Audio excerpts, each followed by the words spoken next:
कि स्वदूत जो है वो सेवा करने की वाली आत्माएं, सेवा करने वाली। स्वदूत क्या है? वो स्वर्ग में परमेश्वर की सेवा करती हैं और वो आत्माएं मनुष्य के सेवा के लिए भेजी जाती है। पर कौन से मनुष्य? कौन से मनुष्य?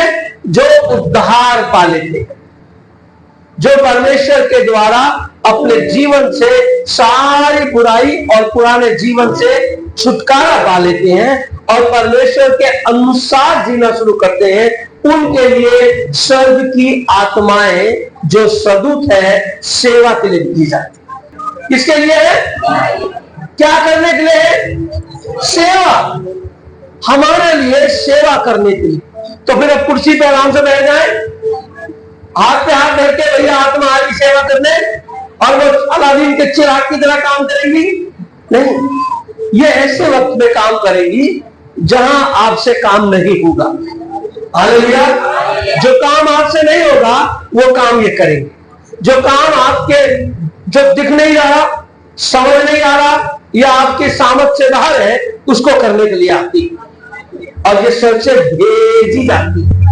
क्या कहते हैं? स्वर्ग से हमेशा साथ नहीं रहती। क्या होता है स्वर्ग से?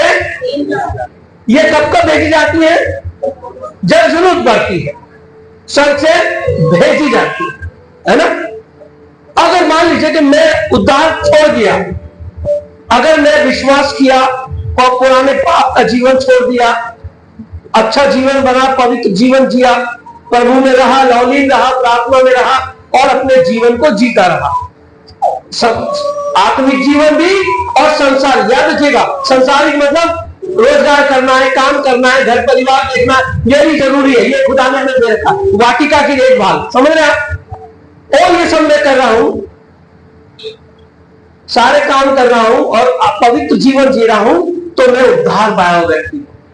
उस कंडीशन में ये आत्माएं समय समय पर हमारे पास क्या की जाएंगी? और अगर मैं फिर से वापस पुराना जीवन जीऊं, मेरे जीवन का उद्धार मेरे से दूर हो जाए, तब क्या होगा? क्या ये आत्मा भेजी जाएंगी? तब नेक विश्वासी जब जीवन में वापस अपने बुराई का जीवन जीने लगता है और आराधना और प्रार्थना का जीवन उससे दूर हो जाता है, परमेश्वर की टच उससे दूर हो जाती है, तो वही विश्वासी उन्हीं कामों में फंस जाता है जिसकी मदद के लिए सदूत आते हैं। हालेलुया। समझ रहे आप? कितना सहज हो जाता, हमारे लिए कितना आसान हो जाता। कोई भी काम जो असंभव सा दिखता है पर हम कर लेते क्योंकि सदूत आते। लेकिन हम जब नहीं कर पाते, अब इसको आप ऐसे देखिए, एक ऑफिस में 4 लोग काम करते हैं और सबकी सैलरी 12 से 14 और 15 हजार, कॉमन सैलरी यही है। मैं आपको बता दूं, ज्यादातर सैलरी यही है, 12 से 15 हजार के बीच में। इस सैलरी में 4 आदमी एक ऑफिस में काम करते हैं, चारों अपने अपने घर को पाल रहे हैं, परिवार को चला रहे हैं, लेकिन एक व्यक्ति उछल के कहता है, खुदा ने मेरे सब कामों में आशीष दी। कहता कि नहीं? कौन व्यक्ति ऐसा कह सकता है? एक विश्वासी, एक खुदा से जुड़ा बंदा, है ना। और बाकी 3 भी उसी ऑफिस में है, लेकिन वहां क्या चल रहा है? कर्जा, परेशानियां, ये काम नहीं हो रहा, वो फंस गया, वो नहीं हो रहा, ये फंस गया, है ना। तो इसके काम आसान कैसे हो गए? क्योंकि परमेश्वर की मदद आती है। हालेलुया। लेकिन अगर एक विश्वासी के जीवन में उन बाकी 3 जैसा ही जीवन हो जाए और वो भी उन बाकी तीनों की तरह ही वैसा जीवन जिए, उसी तनख्वाह में, उसी दुख के साथ, चिंताओं के साथ और एक के बाद एक तंगी के साथ जीवन जिए, तो इसका मतलब कोई मदद के लिए नहीं आ रहा। हालेलुया। समझ आप? क्यों नहीं आ रहा? क्योंकि उद्धार उससे दूर हो गया। उद्धार दूर हो गया तो स्वर्ग की आशीष और मदद आनी दूर हो गई।